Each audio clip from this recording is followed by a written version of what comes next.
Well, GAA GO is in the dock, and you're going to be judge and jury, okay? I saw... Of course, we are the worst people to pronounce upon it, you know, seeing as, you know, well, A, I'm at these bloody games and not watching them on GAA GO, and B, anyway, all the media have got sent out a free pass for GAA GO as it stands, so there's nothing. Oh. Who are we to pronounce on high?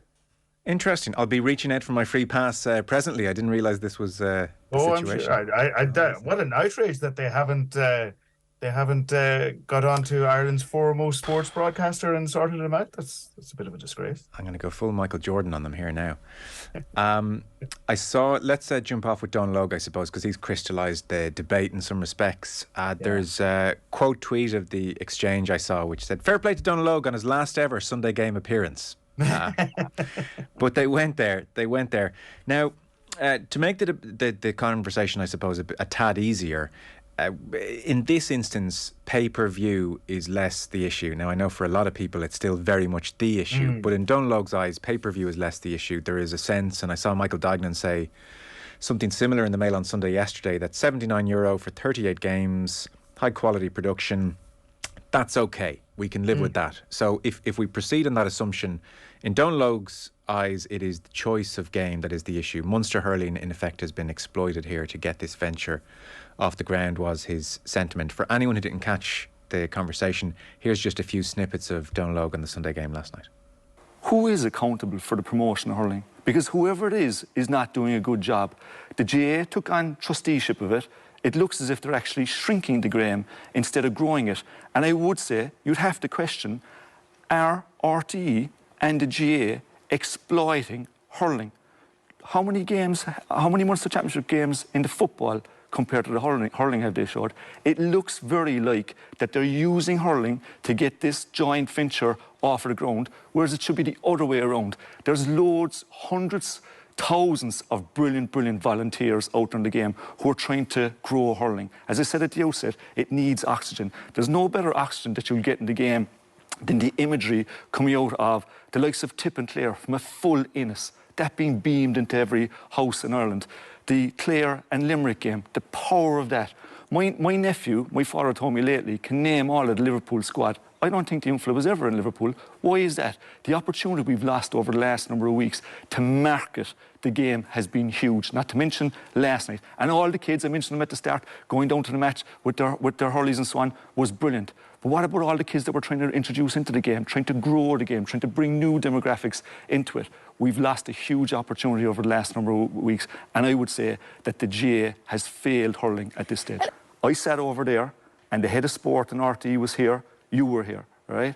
And I said that given what was coming, that was a number of months ago, given what was coming with the coverage of the games in this country and on this station, we should put a rugby ball up in the corner of the screen up there, right? And I'm very proud of the Irish rugby team, and they're a credit to the country, and we all hope they'll win the World Cup. But in terms of being a competitive space, the GAA have waved the white flag because we've now given over 2023 to rugby country. Well, look, in fairness, we can't compare all the sports here, and that's not what this show is here to do. And in fairness to RTE, I'm not going to decide what we show and what we don't show, but I think showing more rugby has actually been a really positive thing for this country in general as well, and I don't think that that's what this is here for. But I understand your point. We're here to talk about hurling, Jackie. Yeah, no, I do understand. And it's a competitive space, and there's a duty on the GAA, the leadership of the GAA, to fight for hurling, and all of those facts would suggest that they're not up for that fight.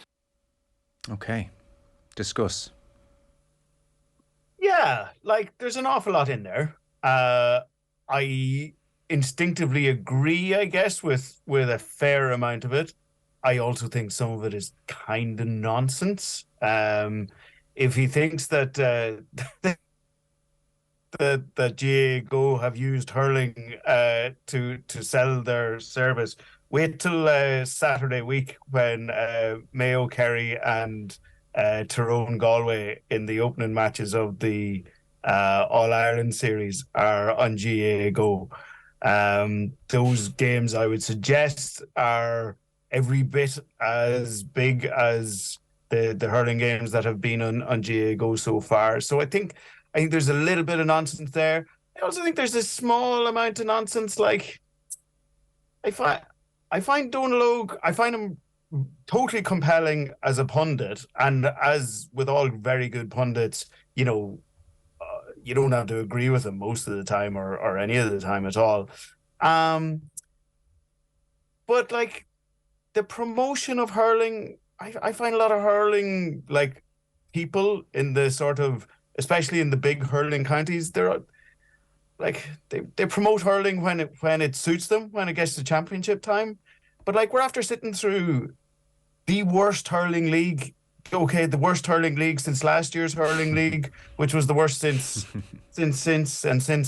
But it's like hurling, and I've written about this a few times. Hurling is now down to there are 9/10. If you count the league final, there are 10 weekends all year when the top hurling counties play each other in meaningful games, because they have completely disemboweled the league. The league in sort of 2013, 14, 15, 16 was a phenomenal competition where the teams absolutely lifted the heads of each other's. And that changed because the top hurling counties wanted it changed. They absolutely went, here, we don't want to be doing this in May or in February and March. The season's long enough.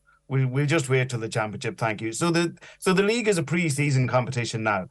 Now it's not all those league games are on free-to-air television, but the top echelon of hurling has reduced the league to a pre-season competition, and it's on free-to-air television. So like I take the promotion thing with a little bit of a pinch of salt, but look, it is absolutely true that hurling has got screwed by the early rounds of games being not behind a paywall. I don't particularly buy the paywall thing, but the problem with GAA GO isn't that you have to pay for it. The problem is that it's a dose to try and get on the television. It's a pain in the arse to try and watch it. Like, I know people talk about, the elderly and people from the generations that have built the GAA going down through the decades. Like, yes, it's to try and set up GAA GO and put it on the television, but it's a pain for people of our generation. Like, not everybody has a HDMI cable to, stick into your laptop to link up to the back of the screen.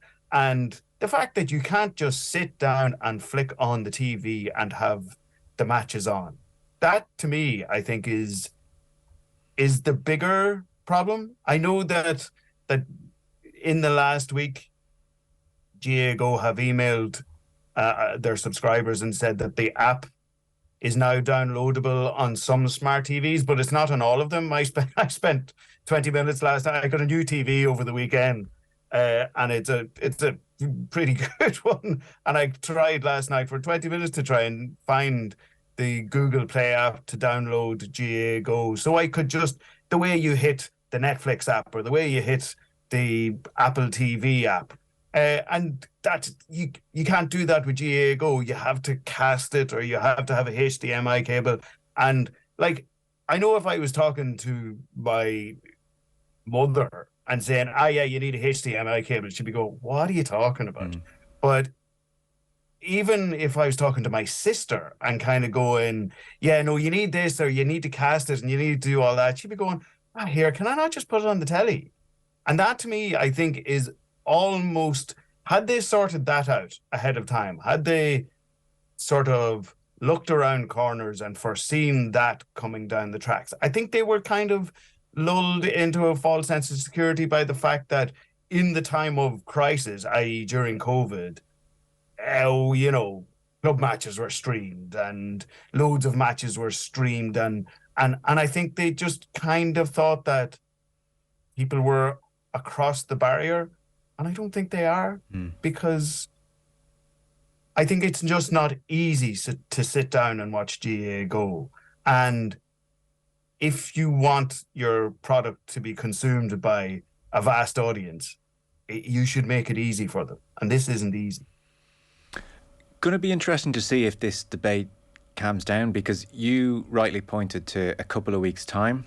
So the weekend of May 20th and 21st, for instance, Kerry Mayo, GAA GO, Galway Tyrone, GAA GO, and Donal Og will be pleased to know that Clare Cork and Limerick Tipperary in the hurling will be all over RTE on the Sunday. And it is a similar situation the following week as well. It is a football bonanza on GAA GO, and hurling is the preserve of RTE.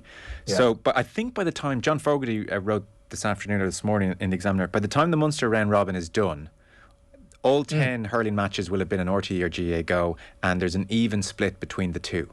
So I think like maybe that fact was missing from the conversation last night. But that is not to say that war is not going to break out in a couple of weeks' time when people realise those football games. The round robin series is more of a GAA GO production. Big time, yeah. And look, as I say, again, I'm not sure that people are that annoyed by that. I think the level of, like, of God saying that all hurling should be on free-to-air television, which is hilarious given that, you know, like, apart from anything, you know, there's conversations about how RTE is going to be funded going into the future, and yet we're saying that everything has to be on free-to-air television. Therefore, you would presume that means RTE have to pay more for it. Anyway, that seemed like a ludicrous thing to me. I do think there was a really good point I saw someone make there last week, where by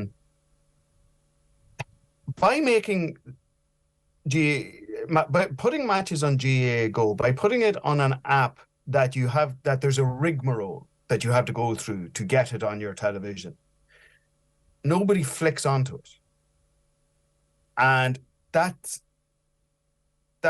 is a change in what we have had up to now. Like, it's hilarious that you hear people this week talking about, well, Jesus, I didn't agree with the Sky deal, but at least Sky was on the television. At least you could be flicking around the channels on a Saturday evening when, say, the Premier League is over, and you could come across, oh, Jesus, there's Tip and Cork. I forgot it was on. Whatever, you know. And okay, you can say that, you know, the people who have that attitude to the GAA aren't who we should be most worried about, or aren't who the GAA should be most taking into account. They're viewers. They're viewers of the games. A lot of people are just into sport. You know, they're not steeped in the GAA, but they'll sit down and watch a damn good hurling match the same as the next person. What they won't do is, oh, right, I have to pay 12 quid to watch that. Or okay, if I got the season ticket, I could do it for 79 quid. But hang on, there's no app for, oh, right, so I need now to have a cable to put it into the back of, or I need to stream it, or and all and on and on and on. I do think it's the inconvenience of it has made this a much bigger deal than the paywall aspect of it. Because like for the last few years, there's been hurling matches on Sky for each of the last few years. The difference is, of course, that this year it turned out to be Munster hurling matches.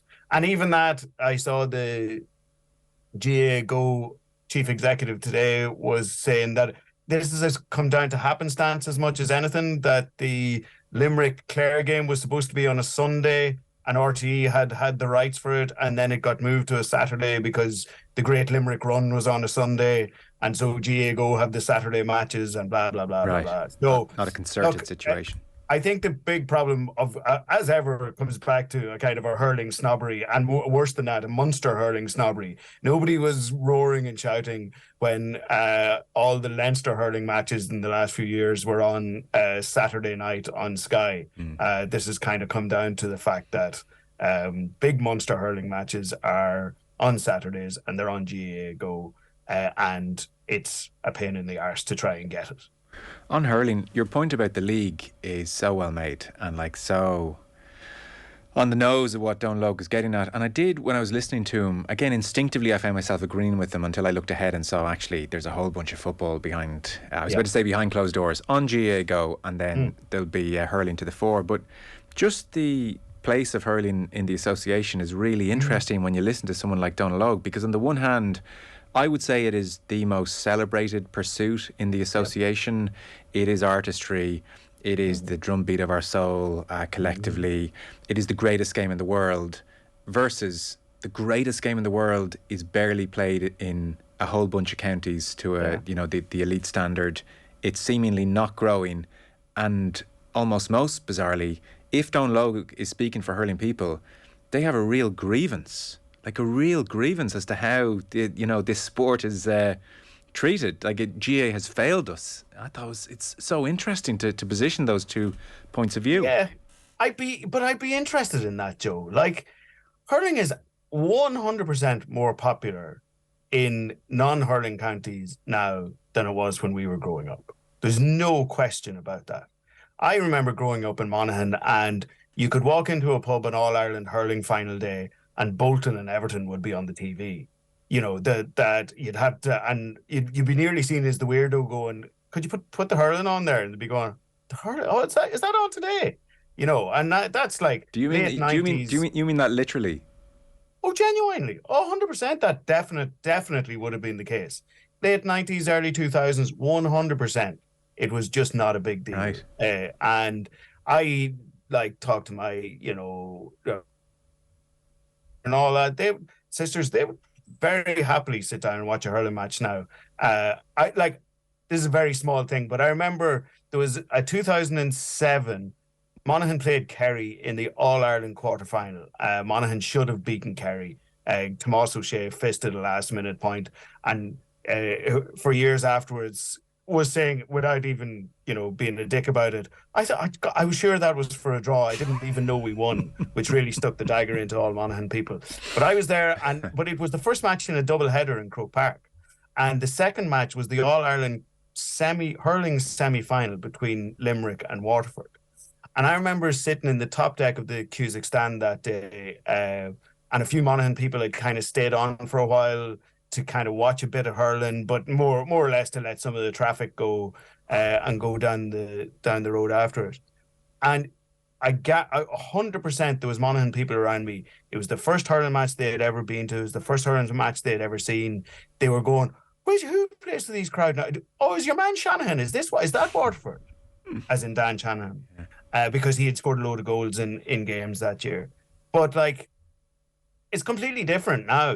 People would know, that Limerick are this phenomenal team, and they would know that to watch Tipperary play Cork would be part of, Irish sporting history and all that sort of stuff. They'd know who TJ Reid is, that kind of stuff. Yeah. So, but at the same time, nobody plays it. As kids, in football counties, it's just not a big activity.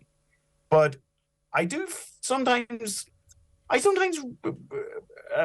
kind of rail against a little bit the likes of Donal Óg and the likes of Jackie Tyrrell and the likes of these guys who are they that interested in hurling growing, or are they more interested in, this is not to pick the pair of them out specifically, but are hurling people more interested in hurling getting its due rather than it growing? Like, do people in Cork really care if people in Kerry play hurling, or are they happy enough that, they play the football?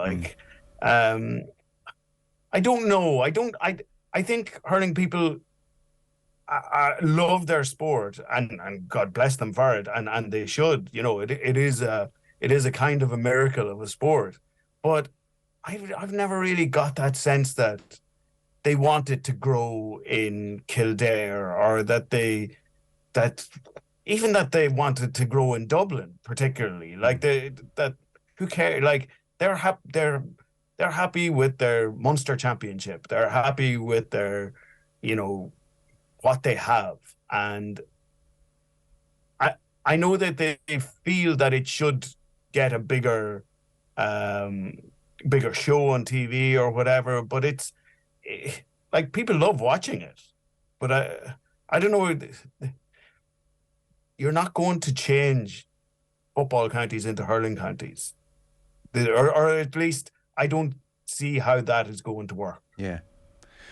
And a final one before we chat about the football over the weekend. I don't know to what extent the GAA as an association are desperate for it to happen. You would think on paper they should be, to have, to double the number of counties at the very least who are competitive. But my general observations on how hurling tends to grow in pockets is that people move from hurling pockets to towns around Dublin, South County Dublin, and they do it themselves. It's very much community led because they've come from hurling counties. But it doesn't feel like the GAA are getting in there and they're saying, right, Leitrim, we're going to sort this out once and for all. Yeah. The thing is, though, that Leitrim is not there. Is definitely any time I've spoken to anybody in the sort of upper echelons of the GAA, their focus, if it is there at all, when it talks about expanding hurling, it's not Leitrim and it's not Monaghan and it's not Tyrone. It's not any of those. It's your Westmeath, it's your Laois. It's getting awfully back to somewhere that it might work. It's also to some extent making sure, like Offaly had 20 years of being in the top tier, but like when they fell quickly. And I'd say the GAA would be more interested in making sure that there isn't another Offaly, that like a Waterford or a Wexford or a Dublin don't fizzle out and fall down the way and kind of become an irrelevance to the top of the game. But I don't think they have any, and I think they're probably almost right in this. I don't think they have any real interest in like hurling in Donegal mushrooming or hurling in wherever, mushrooming into this huge game or in Longford or anything like that. Because like you can only panel beat the culture of a place so much. Like you can't make a football county into a hurling county. I just don't think it can happen at this point. Okay. You can help the hurling pockets of, say, Carlow and those counties to flourish and be the best that they can be. But even the best that they can be is so far behind in the arms race with the very, very highest echelons of the game that like even that is just it's fairly unattainable. You know, the same teams yo up and down out of the Joe McDonough year after year. There's no real danger. There's certainly no sense that a Westmeath who are in the All-Ireland Championship this year have any prospect beyond a few Haydens. And are they possibly going to stay up? No, like Antrim will probably beat them. Antrim are maybe the one sort of in that grey area that, you know, obviously Belfast is a big population and they could grow it there, and maybe they could stay at the top table for a protracted period. But no, I don't think there's any. I think it would be an awful waste of the GAA's money, really, to try and make hurling grow in Leitrim and all these places. Because I think there's a ceiling there, and it's a fairly low ceiling. Fair enough. As a final thought, I mean, I know it's been said for a long time now about Dublin, but based on the fields of St. Anne's where I bumped into you, it's probably years ago now at this stage, but it doesn't feel that long ago in these post-COVID times. You can't walk by a field there without people and hurls. So Dublin may well explode in the next 15 years. Well, it should, and it should. And look, for my sins, I've got involved in Na Fianna now in Glasnevin. My wee girl is under 8 and she plays her camogie one week and football the next week. And she's the 2015 girls, and there are 96 girls in her age group. And we're on the back pitch and the boys are on the front pitch, and there's at least 96 of them as well. And that's in one club. And we switch around week by week. Like there are massive numbers of kids in Dublin holding hurleys and swinging them and learning what the game is. Where that ends up and what that eventually means, God knows. But like participation sport in Dublin, at least. Yeah. And did you say you're coaching? Yeah, well, you see, that's the thing that's going to hold Dublin hurling back. Malachy Clerkin from Monaghan is their coach. Malachy Clerkin, who it's quite likely that the first time I ever held a hurl, I was showing a crowd of 5-year-olds how you're supposed to hold it properly. But it's not the golf grip, okay? You need to undo that. It's not going to work. Well, exactly, yeah. Although they won't be beaten out of it. A lot of them do use the golf grip, and apparently you're supposed to leave them at it. Okay. Whatever they feel comfortable with. We had 2 football finals on RTE, of course. So Kerry, Clare, Galway, Sligo, 14-point wins both. Kerry and Galway. Yeah. This was low on tension, low on competitiveness. The defining image, I suppose, for all of us is David Clifford lifting the trophy, is Mike Quirke, the role he was born to play, enforcer, bouncer, having the wherewithal to understand what would happen to David Clifford even on yesterday of all days at full time, and making sure it didn't happen to him. Yeah, like it was a surreal day in Limerick. Like everything was informed by the fact that the Clifford's mum had died on Saturday. Everybody going knew that was the sort of thing that was hanging over it, and otherwise it was the game itself was very straightforward. It was. I was so kind of stunned by the two of them, really. To be able to turn up and play an inter-county match at a Munster final. Okay, Clare were terrible and it was a cakewalk and all of that sort of stuff. But,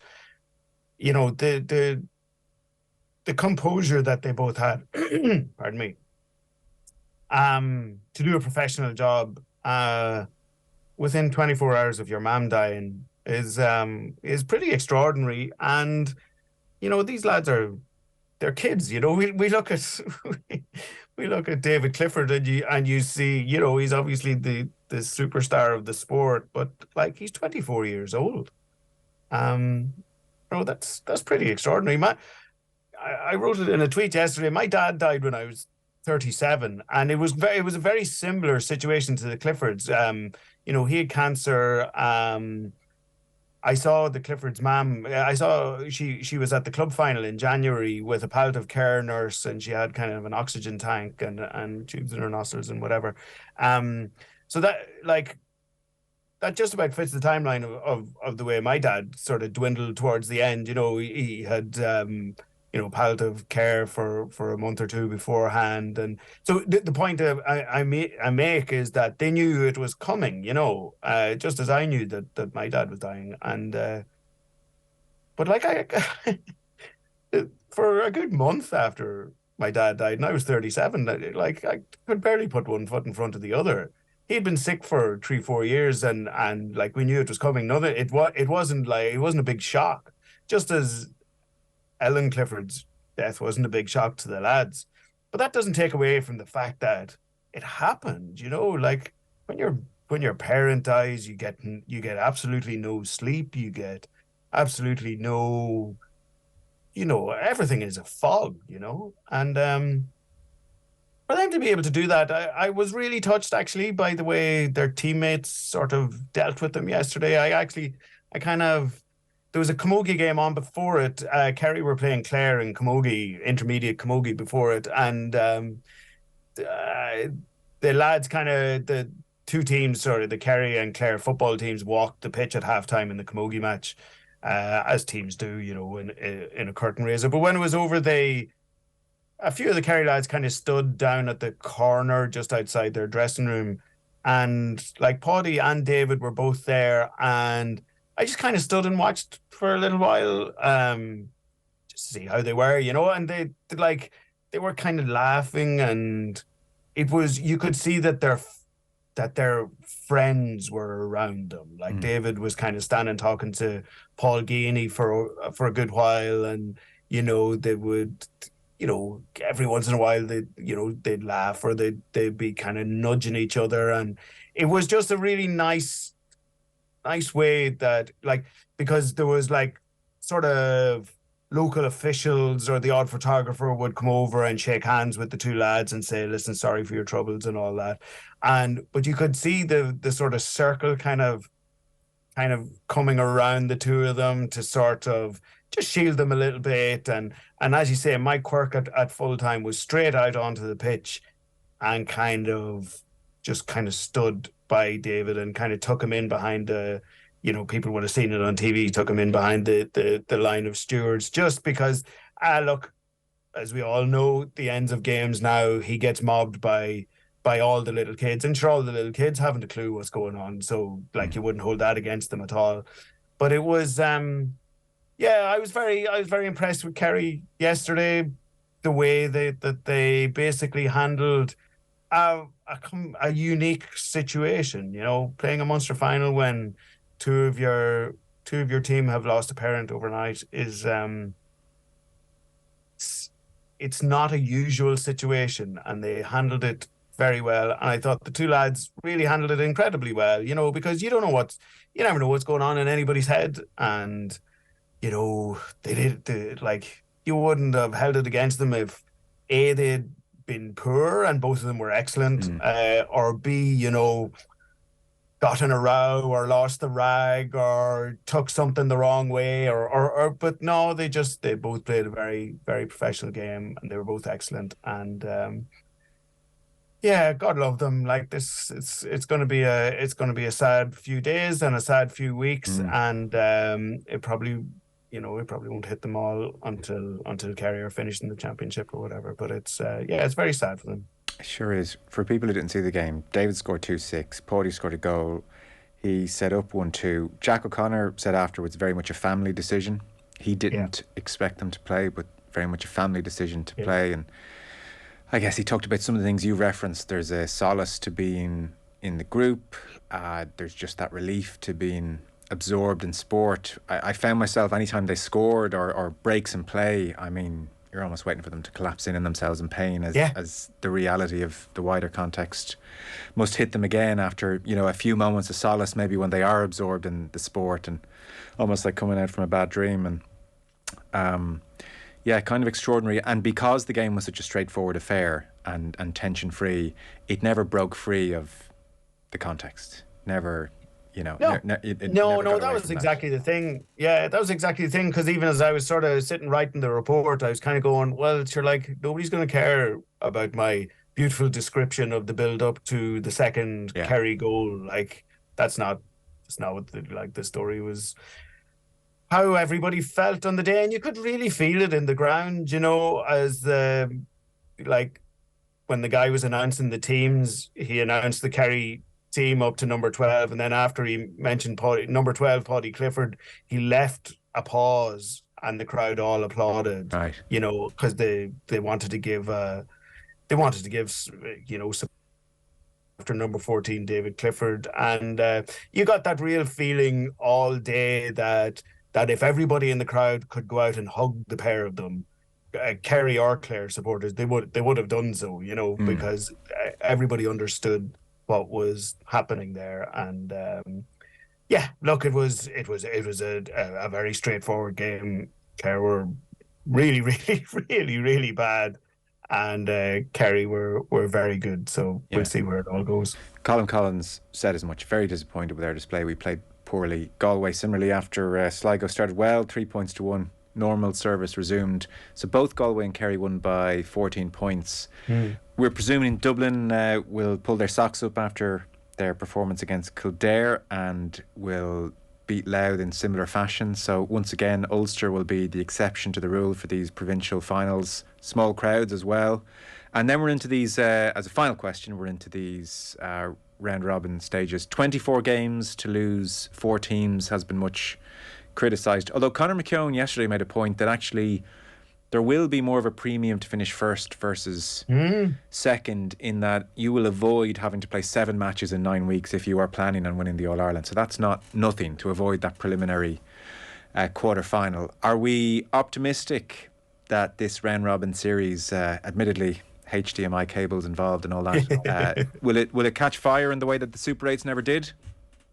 Yeah, do you know what? I was thinking one of the days there, God, this would have been a great year for a Super 8. Mother of God.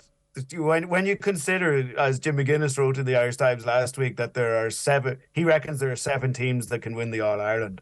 Geez, it'd be a great year for the Super 8s. I'm very optimistic. Like Connor's exactly right. Not only do you miss the preliminary quarterfinal, but a preliminary quarterfinal is going to be against a half decent team, more than a half decent team. Like if you come second in your group and you play the third in your group, you're more than likely getting one of the cranky northern teams, or you're getting, it could be a Mayo, or it could be like there are mines out there to be avoided. So yeah, if you've designs on winning the All Ireland, you don't want to be in that preliminary quarterfinal, really, because as you say, it's 7 games in 9 weeks. You don't want a hard game in a game that you think you're probably expected to win. Somebody's going to pick up an injury one way or the other that's going to be important. Somebody's going to get a suspension that's going to be important. Yeah, I know the talk of 24 games to get rid of 4 teams, and we probably know who 3 of the 4 are going to be. Like Sligo aren't going to make it through, Westmeath aren't going to make it through, Louth may or may not, so I get that that's probably a bit ridiculous.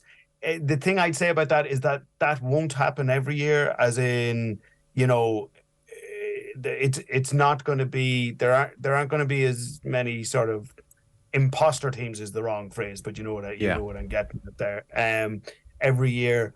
But also, they have done it this way so that the last round of games will be meaningful for everybody.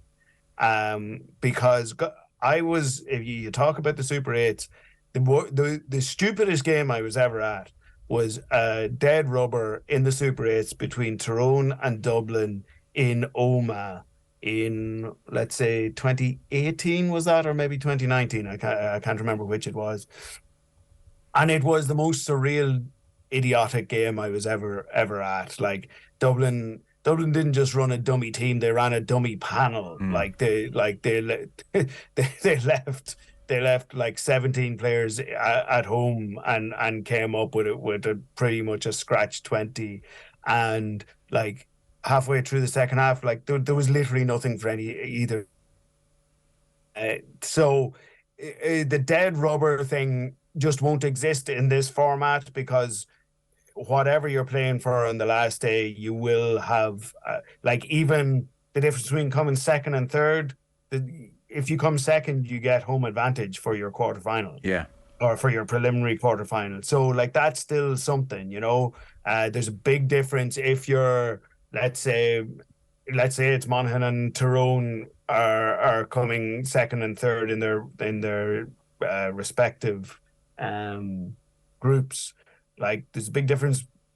I know Monaghan have beaten them once in Omagh this year, but I don't know if they would really beat them twice, or relish the prospect of beating them twice, and vice versa. Tyrone wouldn't want to go to Clonus, like, so. There will be something to play for on the last day, and that's why there's this many games to get rid of so few teams. Well, thank God, Mal, because we're into May now, and I haven't done a piece of analysis yet that didn't start with, this doesn't really matter though, this is just shadowboxing. So it's high time. Terry has texted in, on Mal's pub All-Ireland hurling final experience, if it was the JJ Okocha era, I am with the good folk of Monaghan. So there we go. Thank you so much. Salad days. Yeah, they were. Malachy Clerkin of the Irish Times. We'll let you go and bring through the next generation of All-Ireland winning hurlers, camogie players across Dublin. Yeah, we'll see.